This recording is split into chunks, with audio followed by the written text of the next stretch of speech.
Tema, la migración, la crisis migratoria, sobre todo la que está viendo Texas, la que está viendo parte del gobierno de los Estados Unidos. Allá habrá elecciones en unos meses y el asunto se ha ido calentando. Hemos escuchado declaraciones muy duras contra México, muy duras contra el gobierno mexicano, muy duras contra los migrantes. Y todo esto se entrelaza, se cruza con la gira que el presidente López Obrador tendrá a partir de esta semana por los países centroamericanos y la llamada del viernes entre Joe Biden y López Obrador. Sergio Sarmiento. Sergio, Manuel, siempre es un gusto. Qué gusto, muy buenas noches. Stephanie Enaro. Stephanie, ¿cómo te va? Manuel, bien y de buenas. Qué bueno, gusto en verte. Alicia Salgado. Alicia, ¿cómo estás? ¿Cómo estás? Mucho gusto. Bien, muy bien. Gracias. Gracias a los tres por estar acá. A ver, ¿hay duda de que para Estados Unidos, Sergio, el tema migratorio es prioritario? ¿Para México también o no tanto? Para México no tanto, pero para Estados Unidos es absolutamente crucial. Por eso Greg Abbott, el gobernador de Texas, lo está tomando, por eso lo está retomando también Donald Trump, quienes aspiran o a la reelección en sus estados o a la presidencia de los Estados Unidos en el 2024, saben que el pie donde cojea Joe Biden, también hay otros quizás, pero el que realmente cojea es en materia migratoria y por eso tantos ataques en contra de Joe Biden por el tema migratorio.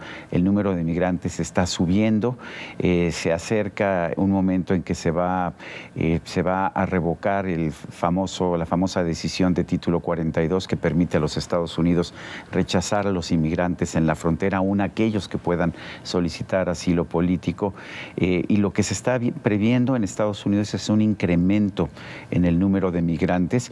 Te puedo decir que en este momento es uno de los temas cruciales políticamente en Estados Unidos y sin duda el tema en que los republicanos piensan que pueden finalmente hacer a un lado a los demócratas. Porque le suma puntos a los republicanos. Les suma muchos puntos. Los electores en Estados Unidos ven a los republicanos como duros en materia migratoria y ven a Joe Biden y a los demócratas como débiles. Y los intentos que ha hecho Joe Biden para tener un acuerdo que le permita mostrar por lo menos que está haciendo algo para detener la migración ilegal no han servido para nada. Hace 8 días escuchábamos a Alicia a Donald Trump decir que le había dado instrucciones al gobierno de México y el gobierno de México había acatado esas instrucciones para colocar soldados en la frontera. Es decir, ese es el tono, parece que esa va a ser la dinámica también de la campaña electoral. Pues es endurecer la política migratoria. La verdad es que ha ido, lo que han hecho los republicanos, ten en cuenta que está pues en juego dos terceras partes del Congreso, ¿no? Una tercera parte del Congreso, que es la de republicanos y la de senadores, y de ello depende también que el partido el republicano pueda recuperar sus posiciones locales para ir hacia la presidencial. Una y por el otro lado, sí, una tercera parte y toda la Cámara de Representantes. Entonces, como dos terceras partes en Congreso.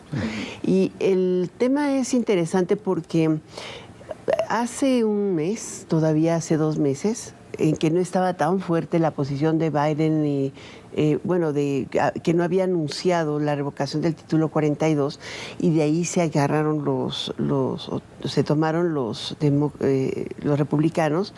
El presidente no tenía tanto problema.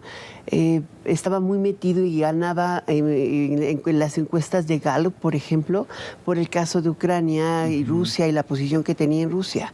Y es la decisión de volver o de atraer hacia la política nacional, los asuntos nacionales y la frontera como gancho, es un tema relevante para los republicanos porque le rompe la estrategia de política internacional donde gana mucha posición. Te decía, hace un mes 3 de cada 10 norteamericanos, de acuerdo con Gallup. Es una encuesta que ha estado circulando en prácticamente todos los medios estadounidenses. No tenía ninguna posición respecto a la inmigración.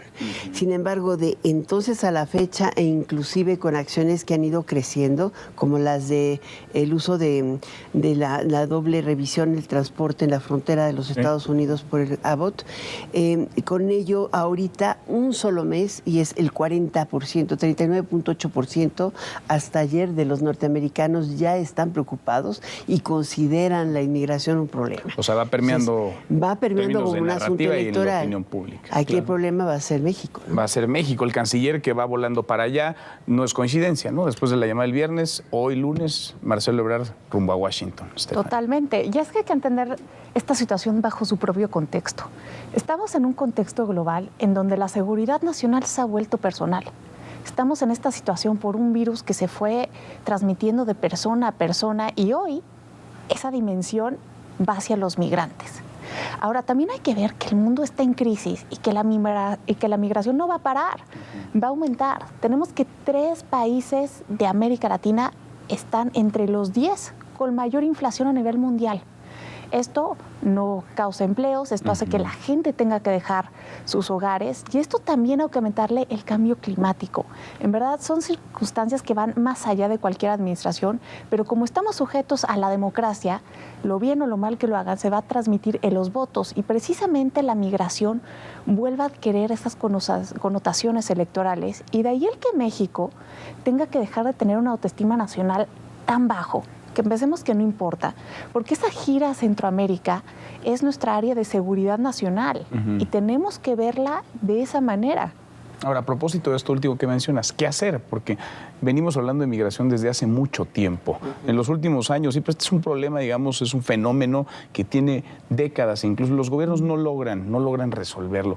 ¿Qué hacer, Sergio? ¿Por dónde entrarle a esto? La única forma de resolver el problema de migración es como se resolvió el problema de migración de España a Alemania en los años 70, en los años 80, que fue con inversión en España y con la generación de empleos en España. El momento en que los españoles ya no tenían que dejar su terruño para irse a trabajar a Alemania, dejaron de hacerlo, así de sencillo.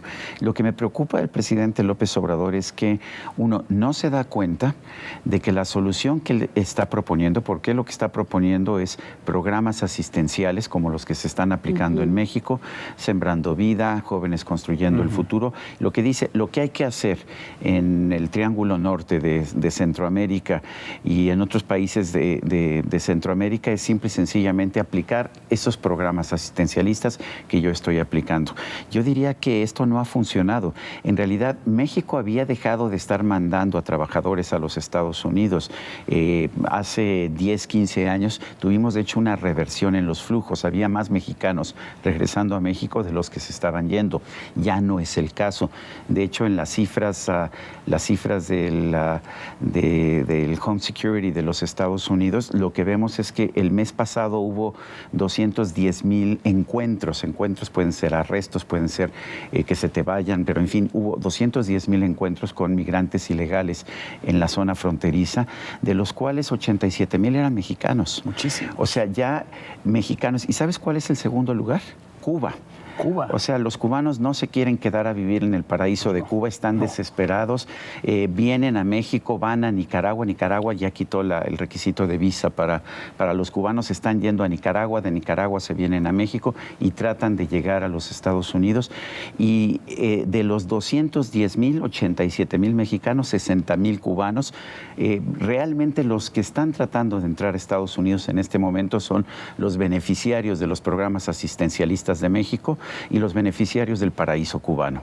Claramente esa no es la solución. Pues no, porque además ya habían bajado mucho las estadísticas, digamos, la migración de mexicanos a Estados Unidos. Había bajado mucho, ya no es el caso, está subiendo. No y llevamos, a todo lo largo de este año, los mexicanos son número 1.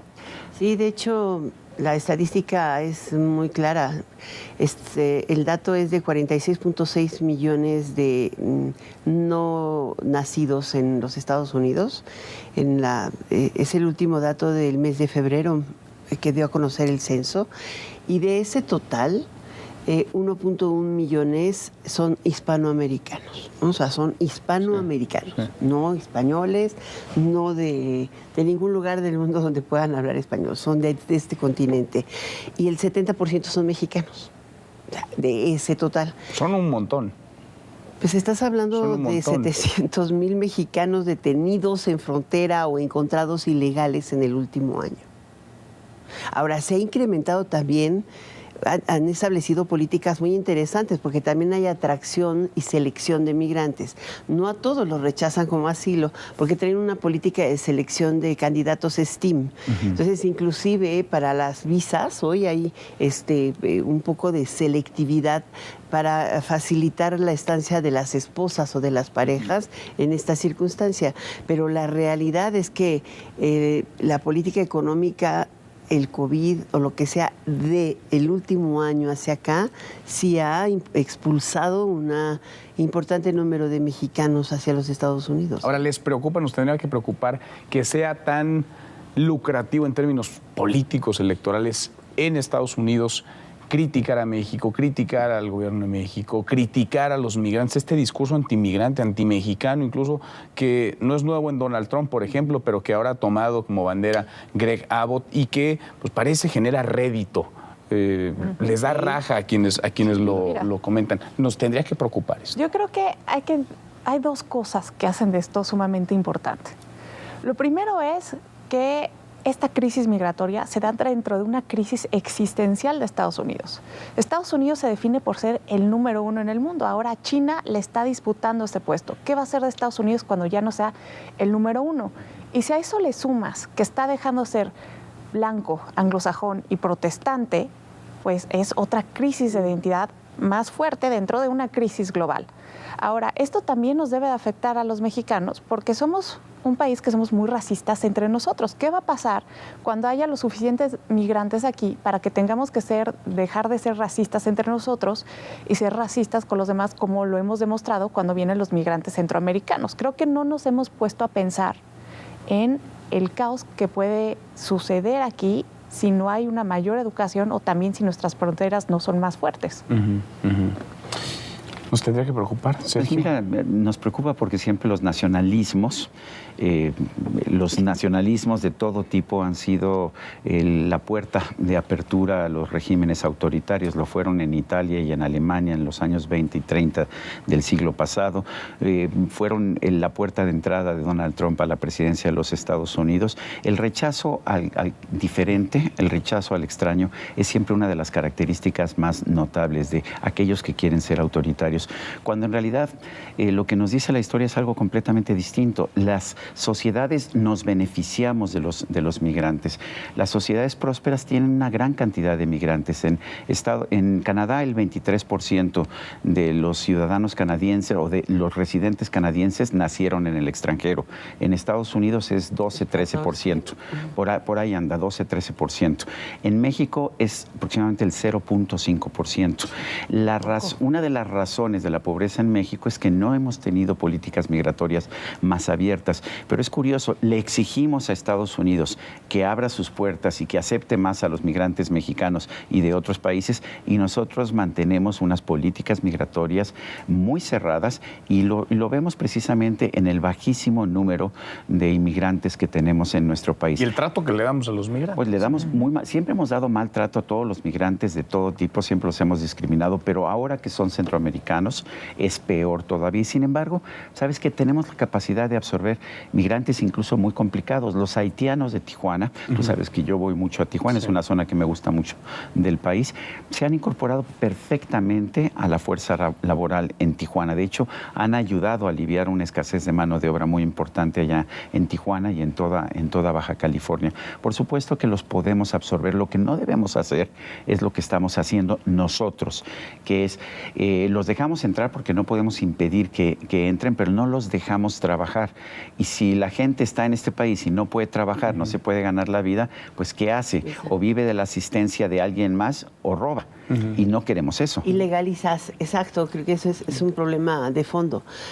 Hoy, una de las cosas que me llamaba mucho la atención, el 80%, 85% de los trámites del Instituto Mexicano de Migración, del IMSS, es para renovar visas, ¿no?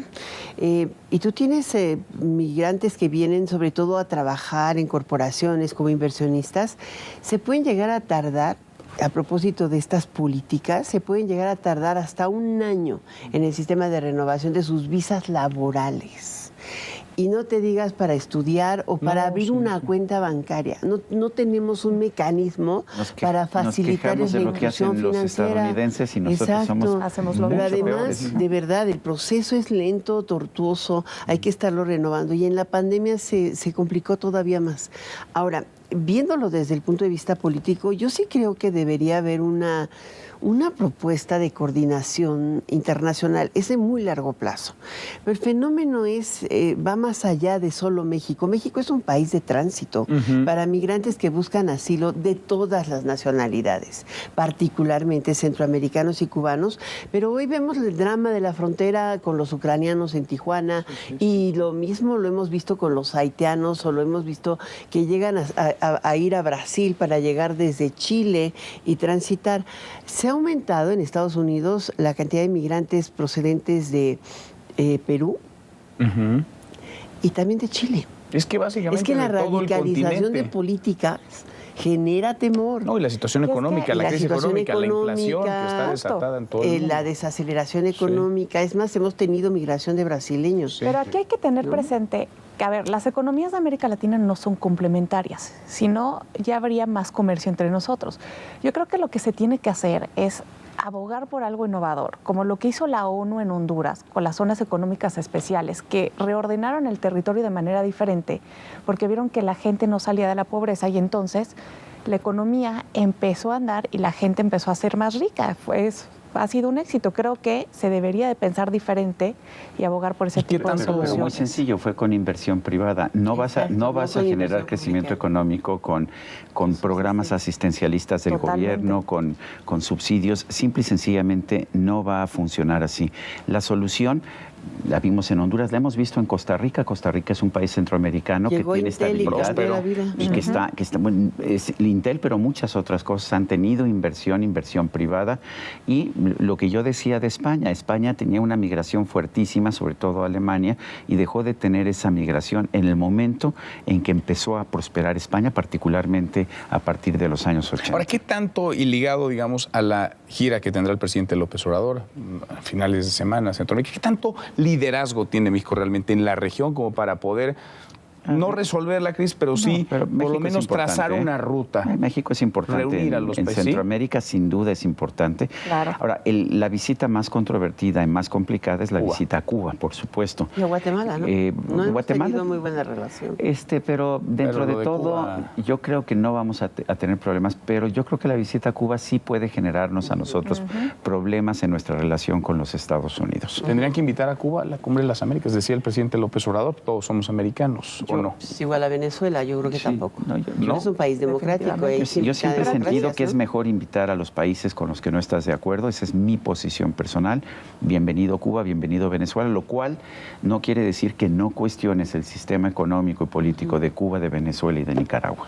También hay que tomar en cuenta lo que pasó la semana pasada con los congresistas en Estados Unidos, que meten una queja de que México está supuestamente violando el tratado México, Estados Unidos y Canadá por mano de obra esclava con los médicos que vinieron aquí a ayudar durante la pandemia. Entonces, claro que va a generar una controversia, pero también desde un punto de vista geopolítico, Cuba está dentro de nuestra área de seguridad nacional porque nos puede bloquear la salida al Golfo. Entonces, también es estratégico mantener una buena relación con Cuba. Aunque ¿sí hay que invitarlos o no hay que invitarlos? Yo creo que sí, pero no hay que invitarlos al Día de la Independencia. A ver, yo creo y tampoco prestarles el Palacio, los Pinos, aunque no nos guste. Pero a ver, sabemos que los embargos económicos no funcionan. Si no funcionó en Cuba en 63 años, no va a funcionar.